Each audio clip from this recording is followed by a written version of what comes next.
আমি আমার শেহজাদকে নিয়ে থাকতে চাই, আমি কাজ নিয়ে থাকতে চাই, কারণ সম্মানটা খুব বড় বিষয়।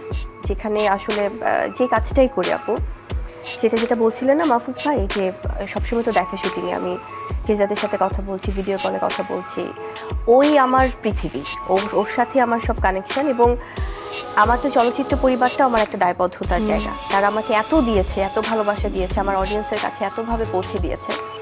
তো সেখান থেকে তো আসলে আমি যদি খুব আমার তো কেন, আপনি বিয়ে করে আপনি হানিমুনে যাননি, আপনারা বিয়ে করে আপনার বউ নিয়ে যাননি, দুটো সেলফি দেন না? আমার কি ইচ্ছা হয় না যে আমি সাকিবকে নিয়ে এতবার কক্সবাজার গেছি, ব্যাংককে গেছি, সিঙ্গাপুরে গেছি, মালয়েশিয়াতে গেছি, আমার কি মনে হয় না যে আমি তার সাথে একটু ঘুরি, 1 ঘন্টা ঘুরি? এই প্রোডাকশনের লোক দেখে যাবে আমি ঘরে যাই।